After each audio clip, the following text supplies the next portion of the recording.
Hey, what's up, guys? Let's talk about retro gaming when it comes to playing those old Nintendo games. Nintendo's got this hodgepodge of hardware and all kinds of outputs and all kinds of stuff to consider when it comes to playing these games in the modern era. First I want to talk about what kind of television you should be playing it on, whether you should be playing it on a TV, a monitor, or, a flat panel, whatever. I think that obviously there are exceptions where you're going to play certain games or certain consoles on certain displays and you're going to get better results, but for the sake of how much money you're going to spend and how much space one has, I would say that to try to make the most versatile decision, you should buy an old CRT television with an S-video and component input. I found an old tube television with these inputs on Craigslist for $30. And sometimes if you want the most pure experience, you're going to want to be able to have an RGB input, which you can buy special monitors or even use an adapter for computer displays to make all that kind of thing happen. But in trying to keep it as simple as you can and take the least amount of space, because as you can see, all these consoles take up a ton of room already, just start with the most simplest approach and start with one monitor. So you get yourself a TV with these two inputs, and you can pretty much make anything happen. So let's first talk about the Nintendo Entertainment System. The Nintendo Entertainment System only has one choice for any television that's really worth considering, and that's using your composite and your mono audio out. So you're going to need a mono adapter if the television has two speakers to go from mono to stereo, and you're just going to have to deal with this here composite input or output. But this is the only console that I would use a composite out on of all the consoles behind me. It is the best choice. We're not even going to talk about the RF adapter that's on the back. It's horrible. Don't use it. Okay. Most televisions in this day and age really just don't like those things. It's awful. Picture looks bad.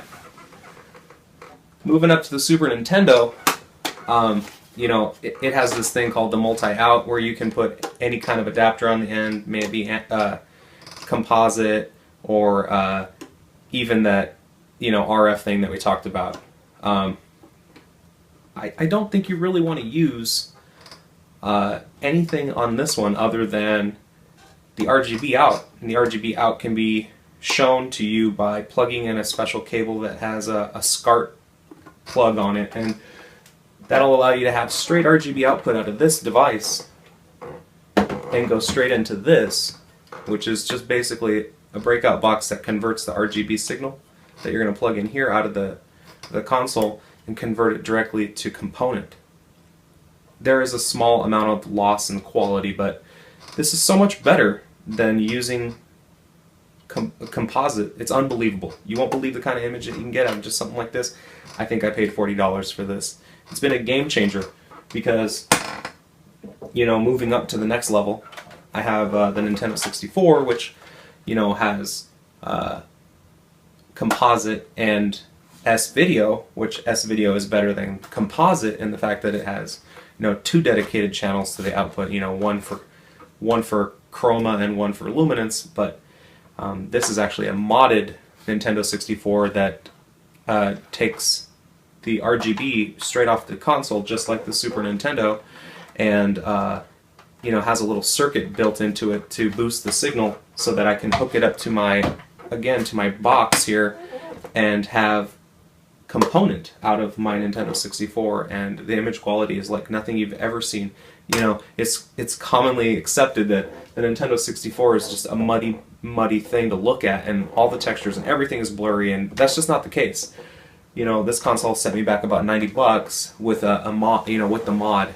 So it's something to consider. If you really love those Nintendo 64 games, and there are some of the greatest video games ever made on it, it may be worth the investment because there's nothing like playing it on tube television. GameCube and everything forward has a weird issue where the GameCube is not the best place to play your GameCube games, and I'll get to that in a minute. But I keep this GameCube around because it has a Game Boy player on it, and the Game Boy player allows you to play Game Boy, Game Boy Color, and Game Boy Advance games. This is amazing. You can even play with your Advance plugged in here and use it as the controller instead of the GameCube controller. I really don't know why, but you know, the expansion port is there. It's great if you don't want to use batteries or be tethered to an AC adapter on your handheld. So, you know, it's great. Image quality is excellent on this as well. The real reason you don't want to play your GameCube games on this is because unless you have a $100 incredibly rare cable, the best image quality coming out of this unit is composite or S-Video, like the Nintendo 64. And you can very well get the component output of this, which is much better on your games with your Wii. The Wii has component out built into it. You don't need a $100 cable, so your GameCube games will look incredible on here. And if you are playing on an LCD TV, you get the bonus of being able to run all your games in 480p, which is, you know, like I said, just an added bonus. But like I said, things get really weird here. Yeah, the Wii has component out, but you don't want to play your Wii games on the Wii.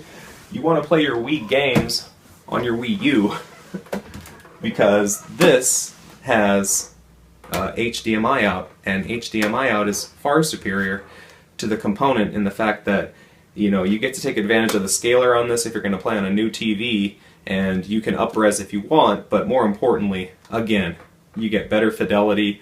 The, you know, just the output signal is much better on this console. I don't know if it's just the hardware they used or, because, you know, but it is so much better to play your Wii games on this.